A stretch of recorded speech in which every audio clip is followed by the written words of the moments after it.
ആധുനിക സംവിധാനങ്ങളുമായി പത്തിരിപ്പാല മൗണ്ട് സീന സ്കൂളിന് മുൻവശത്തായി Alva convention centre പ്രവർത്തനം ആരംഭിക്കുന്നു. വിശാലമായ AC hall, dining hall, mini hall, AC cottage conference hall, parking സംവിധാനം എന്നിവ അടക്കമാണ് ആൽവ സെന്റർ ഒരുങ്ങുന്നത്. ബുക്കിംഗിനായി ബന്ധപ്പെടേണ്ട നമ്പർ 85388988 6282392728. SNDP യോഗം Ottapalam taluk union president VP ചന്ദ്രൻ അന്തരിച്ചു. SNDP യോഗം ഒറ്റപ്പാലം താലൂക്ക് യൂണിയൻ പ്രസിഡന്റ് പട്ടാമ്പി ആമയൂർ വട്ടപ്പറമ്പിൽ VP ചന്ദ്രൻ അന്തരിച്ചു. 68 വയസ്സായിരുന്നു. ഹൃദയ സംബന്ധമായ അസുഖത്തെ തുടർന്ന് 2 ആഴ്ചയോളമായി കൊച്ചിയിലെ സ്വകാര്യ ആശുപത്രിയിലെ ചികിത്സയിലായിരുന്നു. ചൊവ്വാഴ്ച രാത്രി 11 മണിയോടെയാണ് അന്ത്യം സംഭവിച്ചത്.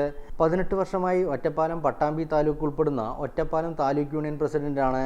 ഓഡിറ്റോറിയം ഓണേഴ്സ് അസോസിയേഷൻ ജില്ലാ പ്രസിഡന്റുമാണ്. 2016 നിയമസഭാ തെരഞ്ഞെടുപ്പിൽ ഷൊർണൂർ നിയോജകമണ്ഡലത്തിലെ NDA സ്ഥാനാർത്ഥി കൂടിയായിരുന്നു VP ചന്ദ്രൻ. സുധയാണ് ഭാര്യ. സുജീഷ്, ചിന്ത, ചിത്ര എന്നിവർ മക്കളാണ്. രാജേഷ്, ദിലീപ്, രാഗിരാജ് എന്നിവർ മരുമക്കളാണ്.